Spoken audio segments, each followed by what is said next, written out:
Okay, so I realized that I did a terrible job explaining that L'Hopital's this process a little while ago. So I'm going to throw together a quick video doing number 5 on the worksheet that I just gave you today.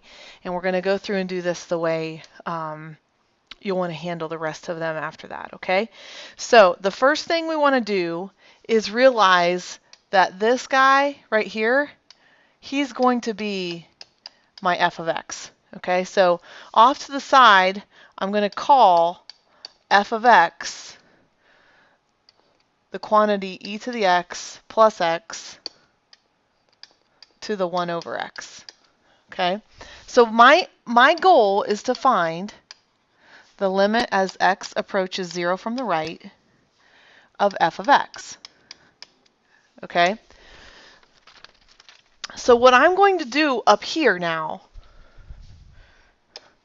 is I'm going to natural log both sides so that it allows me to deal with that. So I now have ln of f of x equals 1 over x ln of e to the x plus x. Okay? And so if I am looking at this, I want to evaluate this limit. That's the end-all be-all goal.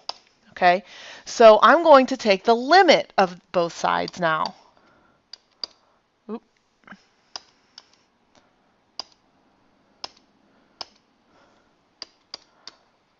As x approaches 0 from the right here, and I'm going to squeeze that in up here. Okay? So at this point, I have the limit as x approaches 0 from the right of the ln of f of x. And if I rewrite this side over here, I would write the limit as x approaches 0 from the right of ln of e to the x plus x all over, and then this 1 over x right here can just be slapped onto the bottom as just divided by x. Okay? And so over here is where L'Hopital's is going to come into play. Okay, so I'm going to pop in my 0, and so the limit, oops, I'm going to shorthand that.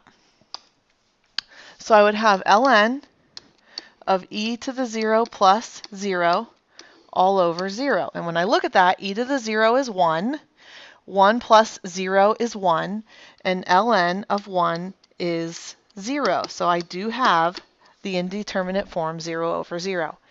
That's good, because that means I can find the derivative of this and evaluate the limit using the derivative.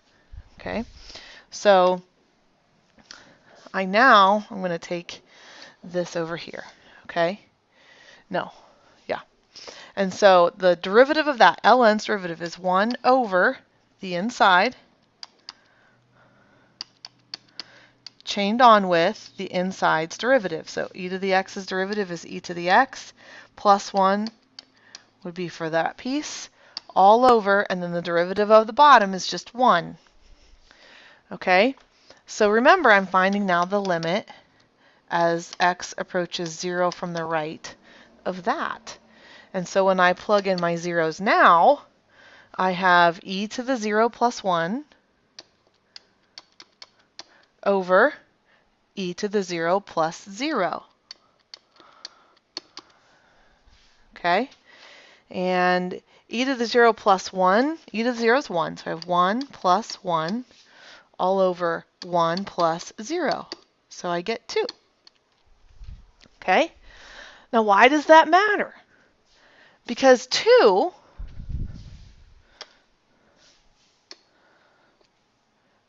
is this whole side up here. Okay, so if I come back to look at this whole piece that I did right here,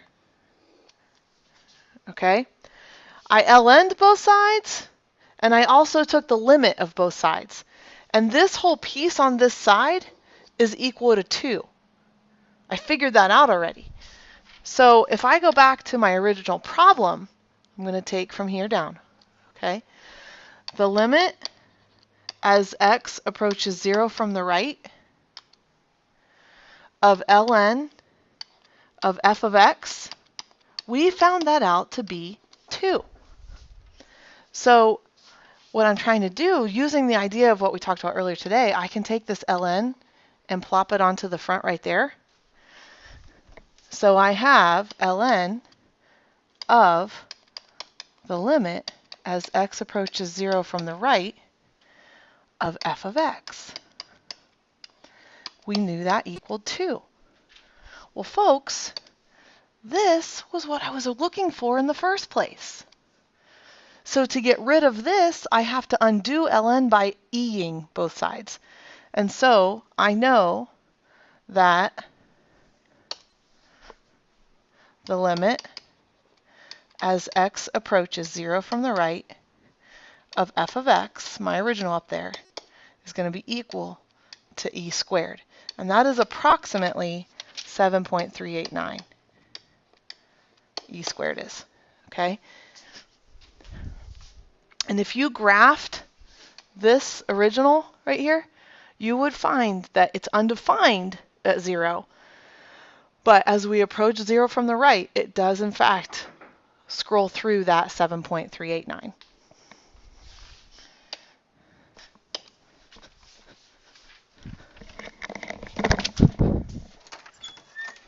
Hi, I was just making a video. Come on in.